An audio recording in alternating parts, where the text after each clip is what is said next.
Hey everybody, how's it going? Welcome back. Finally, as promised, we're back on track.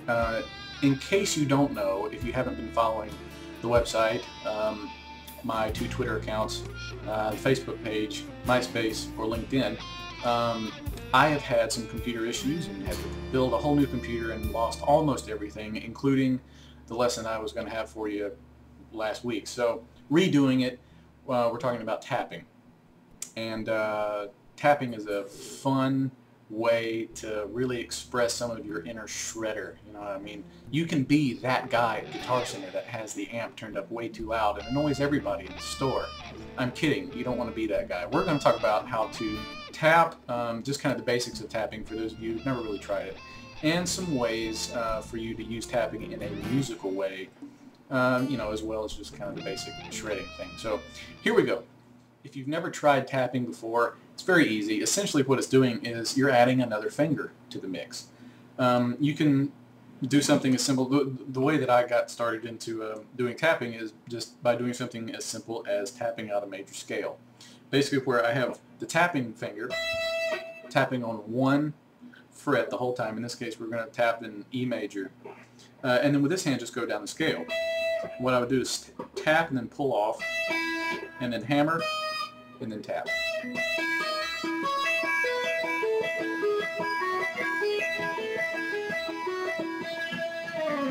So that's a quick little easy way to work on that, and try that with every string. Try it with minor scales too, you know, whatever. You know, move this hand around a little bit.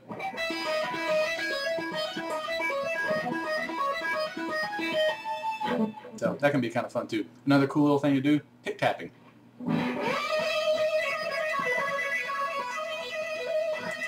Just by using the side of the pick and just moving the hand up and down really fast to get that. And same thing, try to just go down the major scale with it. Now when you're tapping, what you can do, kind of the mechanics of it is typically I like to use the middle finger when I'm just using one. Sometimes I'll change fingers, but usually the middle finger, it's the strongest. And I'm getting leverage by resting my thumb on top of the neck like this. And sometimes resting palm kind of on the lower strings here. What that does too is that keeps things quiet, because anytime you have hands going on notes and coming off, you know, you're vibrating the neck and you're going to get noise that you don't want. Every guitar player knows that. And so I'll keep things quiet just by keeping the palm rested on these strings here while also resting my thumb here. So that gives me additional leverage as well as noise reduction. After you've kind of worked with single string stuff, you know, multiple fingers and whatever, now you need to work on changing strings. So here's a simple little exercise to work on just changing strings. It goes like this.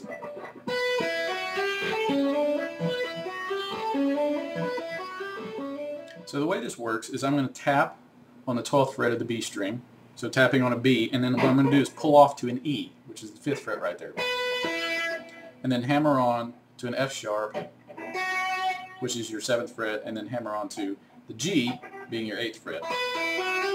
And then I'm going to change strings, then I'm also going to change position, so that kind of adds a little bit of difficulty to it as well. Now I'm going to tap the 14th fret on the G string, that's the A, pull off to a C sharp, and then hammer on to a D, and then hammer on to an E.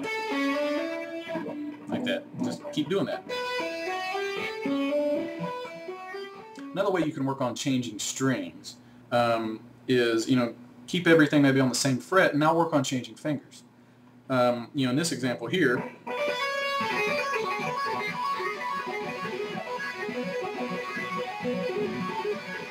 what I'm doing there, just, you know, I could make it more melodic, I guess, but this is just kind of a mechanics exercise. What I'm doing here is barring across kind of these little pedal points here, and then I'm going to use, you can try using the second finger on the first string,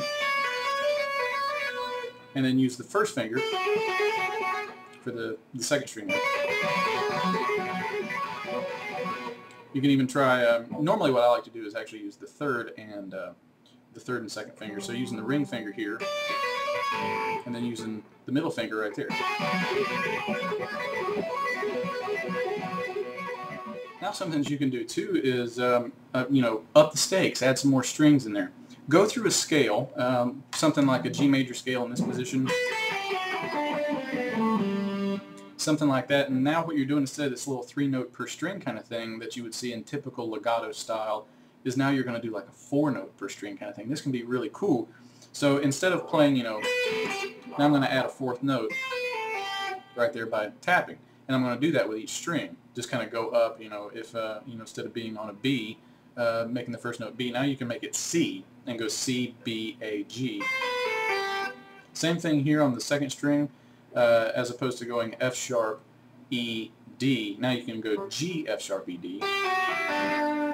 Now when you switch positions here, you're going to go E, D, C, B. And then here, now you've got a B, A, G, F sharp. And then ending on a G. And just use that, just kind of a 4-note per string kind of deal.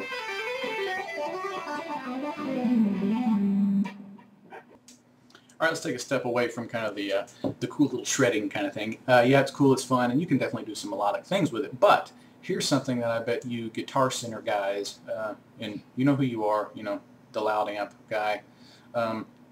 Here's something I bet you guys never thought about. Something, you know, where you're tapping and now you're using chords. What you can do, kind of one aspect is two-handed chords, where what you're going to do, you can tap a chord out of nowhere, just not picking, just hammer on, hammer out of nowhere, not a tap out of nowhere, and then here, tap on the higher parts of the chord. So what I'm doing is I'm tapping or hammering onto an A chord with an A, another A, and a C sharp. And then right here I'm going to tap a higher A, kind of the octave, and then the octave of C sharp. So you have a chord that's basically just a 1 and a 3. And then you can move this around a little bit, stealing this idea from Joe Satriani's Day at the Beach. That's a cool song. Just it's exclusively two-handed chords. It's really cool. Check it out. There's another way you can use chords. Here you can make a chord here with this hand and then tap out a melody with this hand. You know, it can be something as simple as tapping the same notes over and over again, and then changing chords with this hand. What we'll do here is start with an E chord, where I just have an E, a B, and another E. I guess it's an E5 technically. But then here I'm going to tap onto the 3rd. So now we've got a full E chord. And then pull off from this G sharp to that E right there. Tap onto a B right there. Pull off right here to this E, and then tap on another E, and then pull off to a B. And then change chords.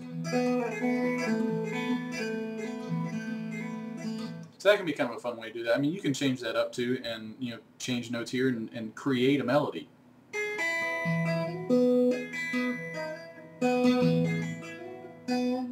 You know, you sit around and you do that for a while, you're going to discover some things. Like I said, this is really kind of a learn by doing technique where just spending hours, you know, with a metronome, without a metronome, with a backing track, without a backing track, and sitting around just experimenting and seeing what you can come up with here. That's really the fun of working with something like this. Okay, I hope that helped. I hope that gave you some ideas to incorporate tapping into your playing or to improve some of the tapping that you're already working on. I'll have the tabs up for some of the stuff that we did, you know, some of the exercises, but you know, it's not going to cover, you know, every single little riff. This is really going to be up to you to try to find some riffs and to try to insert this into your style of music just by experimenting. So make sure, you know, whatever you do, that you're being very intentional on being musical with this technique. Shred all you want because, you know, hey, isn't that what it's really all about?